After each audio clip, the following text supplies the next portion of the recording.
What is happening, webheads? Happy Wednesday to you. Guess what? It's new comic book day, and hopefully we're able to get those new comic books, right? Well, before I go to the shop today, I gotta meet my son here at the dentist. Gotta take care of his dental needs, go to the pharmacy, pick up some prescriptions, and then I'll head to that shop and I'll show you what I pick up. Good luck in getting your books, guys. Welcome to Spider Slayer's Comic Book Haul. This is episode 675, the video series where each week I share with you what I pick up at my LCS, which is called Comic Central, located in the city of Sanford. So if you're ever in the Central Florida area and you want to stop by a cool little shop, stop by, tell them Mike Spider Slayer sent you. They'll provide you with great customer service and direct you into the area of the comic books, which it's not that hard to find because it's a small shop.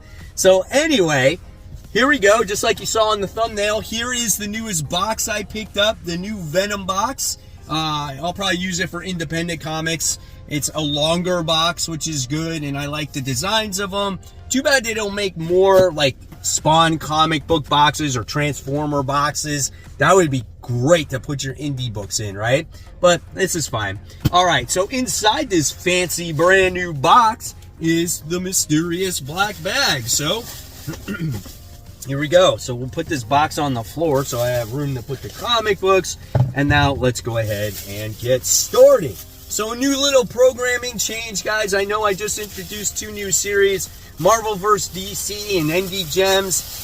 Those series are just not getting the traction that I was hoping for. Even though you guys like Indie Gems, there's just not enough people watching it. And a lot of people were asking me for the original format back, which means after the poll. So I'm going to be bringing back After the Poll on Monday, so hopefully you stay tuned for that.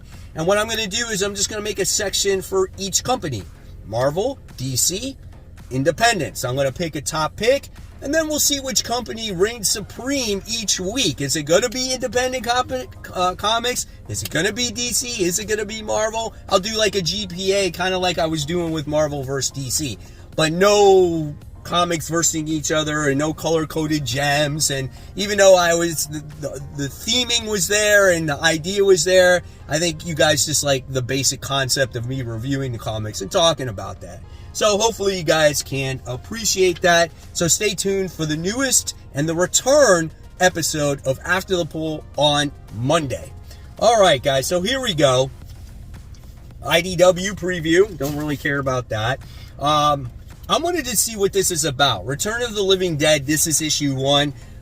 Helps that there's a Mark Spears cover on it. Just never picked it up, and last week was number 2. So I wound up getting that this week, and I can talk about it on After the Poll on Monday in the indie section of the video. Then I wound up getting Absolute Superman issue 4, the variant cover. This would be a key issue this week, guys, as this is the Absolute Universe's first appearance of the Omega Men. So if you guys like Absolute Superman and you like first appearances and you're a spec guy, yes, go ahead and check that out. Then I wound up getting only my second copy of this, believe it or not, the gold edition of Spider-Man. This is issue 1. It's very fitting because I got the Spider-Man shirt on, right? So this one was in really good shape. I paid $18 for it. I love the gold cover. Have a ton of the silver, have of the original, but don't have too many golds. So I decided to pick that up for $18. All right, then we got last week, we got Amazing Spider-Man issue 66.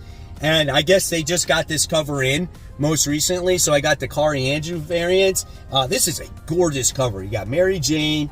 You got Black Cat on there, Jay Jonah. So yeah, you got was it Randy or Robertson on there. So really nice cover with Spider-Man in the center with the webs. So I thought that was cool. So I picked that up. All right, now I think we might be current, and if not, oh well. All right, so here we go. We got some Marvel here. I'm curious to see what this is going to be about. Power Man Timeless issue 1. This version of Luke Cage has like the power of Power Fist, the power of Immortal Hulk, the power of Sentry. Like, this dude is unstoppable, and I want to see like what this book really has to offer here. And I like Luke Cage, so I'm cool that he has like his own series once again. So this could be a lot of fun here. This is the interior artwork. So there you have that. This came out last week. Nightclub issue 2. Wound up getting it this week, so that's kind of cool. We'll go through the artwork in here. I did talk about it on Indie Gems last week, how this is a great comic book and that everyone should be reading it. So that's cool. Then I wound up getting last week's issue of Teenage Mutant Ninja Turtles. I know I was upset that they didn't have it at the shop because of the delays. I got the Kevin Eastman cover. Just a really good series. If you guys can go to your shops and find this, please pick it up. This is so well done. And this is the new artist on the book. So definitely awesome. Then I picked up Mark Spears' Monsters. This is issue 2. And this is the second print of the book. So scored on that one. So then that was the only copy they had of that. So are we going to get to any books that are this week's books? We'll get there. Speaking of Absolute Superman, here we go. Absolute Superman All In issue 4. Talked about it earlier. The first appearance of the Omega Men. So here's kind of the artwork inside. Who are the new Omega Men? I don't know. I am curious. And last month's issue was great. Had lots of action in here. I think this is going to be a great comic book. A lot of you guys disagree on my thoughts of Batgirl. However, I am sticking with it because I think it's going to get better as time goes along. But I decided to go with the variant cover. I think this is an absolutely gorgeous variant cover there. Love seeing the character front and center and then seeing that background, right? This is like the same picture, but it's close up. So let's check out the interior artwork for this issue if I get through some ads. So here we go. So that's good. Good to see some action in this comic, right? Instead of some talking about how my mom is on my side, how my mom is looking out for me, or isn't she? So yeah, we'll see, again, the continued direction of this comic book. So with that being said, guys, let's give a quick shout out to my webheads out there. Today's first shout out of the day goes to Jacob Vasquez, who said, went on a little Mark Spears hunt at 3 of his local comic shops that were 15 minutes apart from each other. And these are some of the books that he picked up. And a lot of them he wound up getting for below cover price. So guys, you never know what you could find out there in the wild. So check your local comic shops, check other shops to see if you can get those Mark Spears covers. Thanks for sharing, Jacob. Then we have Peter, who says, super excited to check out the Ash Can of Bug Wars. Picked it up, signed by Jason Aaron. That's pretty awesome. I'm definitely looking forward to that book. I'm really excited about it. And then we have Chris, who said, I am now the proud owner of this beauty. I will think of Michael Kozlik every time I look at it, which of course is yours truly, Mike Spider Slayer. So thanks for sharing, Chris. And a lot of people always ask me, why is your YouTube name Mike Spider Slayer? Do you slay spiders? No, one of the original reason behind that, guys, was, and it still is to this day, is my gamer tag is Spider Slayer. And one of the most underrated villains in the Spider-Man universe is the Spider Slayer. So when I decided to come up with this gamer tag, I'm going to be like, well, I'm going to be Mike Spider Slayer. And then when I used my YouTube channel, I'm like, I'll be Mike Spider Slayer there too. So yeah, now you know that origin story. And if you guys want to be part of the Facebook group, just head on over to Facebook. Search for that group called Comic Book Corner 2.0 Webheads Unite. You guys must answer the questions that are asked to join the group, followed by the community guidelines, and then you can post anything you want regarding comic books within good taste, of course. And you guys, this community is awesome. I also want to say thank you to all of you guys who did wish me some wonderful happy birthday wishes there, which was great. So thank you so much. And yeah, you never know when you could get shouted out on new Comic Book Day hauls. Okay, guys, so make sure you make your way to the comic shop to pick up the final issue of Chip Zdarsky's run of Batman. This is issue 147. He's going to do a final battle against Commander Starr, and we're going to find out, what's going on with the Court of Owls, the whole situation with the Riddler, and all kinds of stuff. Does Batman have guns? Look at that. Batman's got guns in his hand. He's shooting something. That's weird. Interior artwork some more. So yeah, we'll see what happens. I think the artwork here is done by two artists. It's done by Jorge Jimenez and Tony S. Daniel, who are top tier artists. And then I wound up getting the gorgeous cover of Poison Ivy issue 30, done by Jenny Frison. Man, it's a standout. We get Poison Ivy here, kind of in limbo. She's like in the gray, and this is a good start for me because I want to see more of the supporting characters in this comic book, as I jumped in late with this series, so I want to see what they're about and the relationship that she has with Ivy. So yeah, really cool stuff here. Looking forward to it, like I said. Then, oh my gosh, it's finally out, guys. Batman Off-World. This is issue 6, the conclusion.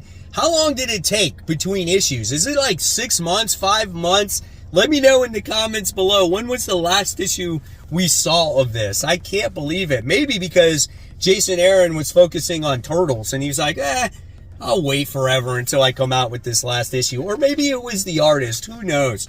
But the artwork looks good, and hopefully the conclusion of the story is solid as well. And we got some Marvel stuff here. We got the continuation of Wolverine issue 6 as they're fighting against this gold adamantium stuff. We got the Wendigo boy who Wolverine is kind of training not to be a bad person or bad Wendigo. And we're slowly learning a little bit about this history of this golden adamantium. So we'll see how the story continues with this. Is this all Saladin Ahmed has? I don't know. We'll see. And then we have the Ultimates. This is issue 9. It's a week of Luke Cage, baby. Luke Cage is being introduced in the Ultimate Universe for the first time. So I am excited about that. I want to see how he's different here. So yeah, definitely looking forward to this comic book. And I like how this book definitely continues to introduce different characters, but it doesn't overwhelm you, right? So I do like that. A lot of 9-panel grids on this. All right, and then we get the newest Star Wars book. I'm always a fan of Darth Vader. I want to learn more about Kylo Ren, so this is Legacy of Vader. This is issue 1. This is a story of Vader, and this takes place right after the second movie. So, if you didn't like the latest Star Wars trilogy and you want something that takes place maybe in between that might be better, hey, you're going to want to check this out. Here's some of the interior artwork, and you get to see the struggles with Kylo Ren. Probably struggling of, his grandfather's legacy on how trying to live up to that, right? So, yeah, pretty cool stuff right there. And then we have not many independent comic books. Let's talk about last week's book real quick. Red Coat issue 9, which is a book that I read last week, but I didn't pick up because I didn't have it. That's the one that has to deal with Johnny Appleseed. We have, let's see if there's any others that were from last week. No, that was it. I think everything is this week. So then we got The Sacrificers issue 14, which is also another really good independent comic book. This book is always so heartfelt, and it just has a ton of emotion. The artwork is really good. The facial expressions are here. I feel so bad for these kids and these characters in this comic book. It's such a well done book. I really like what Rick Remender is doing here. And then we have The Rockefellers. This is issue 3. So obviously takes place after the Christmas special that we had, and I just love seeing this family kind of live in our world and them adapting to it while they're trying to protect this artifact that is showcased right here, which is an eyeball. And what this means for the world, I don't know, but I'm definitely looking forward to it. And yeah, it's a pretty good book. The only book that I'm not so much enjoying right now from Ghost Machine is the is Hornsby and Halo. It's not my favorite book. Then we have Gunslinger. This is issue 40. So last issue, we got to see Gunslinger do this battle against this bear. And it looks like he's continuing battle against the bear because he was protecting one of his dogs. And it's an interesting issue, right? Does it progress the overall plot that much? No, and I think that's the weakness of the book. But god dang, the action in this book and the artwork in this book is just so well done. And the price on top of it is phenomenal. So this is a $2.99 comic. And then we got Bronze Faces. This is issue 1. Excuse me, done by Boom. Originally, I picked this up because it reminded me of Squid Games, like of the who's the guy in charge, the front man, right? So it reminded me of that. It probably has nothing to do with that. The artwork is a little bit different, but that's what's cool, man. You never know what independent comic book could really surprise you, right? So I'm interested to see, again, what this book is about. So I picked that up. And then, yeah, there is one more Marvel book that is mixed in here. The Avengers, issue 23. If this issue is not good, this could be the end of the Avengers for me. The only reason why I'm picking up this story is because Black Cat is in there. Jed MacKay wrote a solid Black Cat run, and every single one of those books were great. He knows how to write this character. The problem with Avengers is I feel like it lacks direction. So if this book is not good, then I'm going to drop it. But looks like he's bringing back Kang again, which we haven't seen in a long time. So does it tie into the original story on how things started when it came to this Avengers run? We shall see. And there you guys have it. There is the haul for this week. Like I said last week, no more Smelliest Comic of the Week. There's no more smelly comics at the shop, and I'm not going to buy back issues for $6, $7, $8, $9, $10 to see if they might smell, right? You need those crusty issues for like $1 that are all torn up to make that work. So for right now, no smelly comics. But until then, until the next video, I'm going to leave you more content right here, and hopefully you guys have a blast with the new comic books this week. Remember, support the local comic shops. Keep buying, keep collecting. Always read those comics so we can have great comic conversation. Guys, have a wonderful new comic book day, and I'll see you real soon. Bye.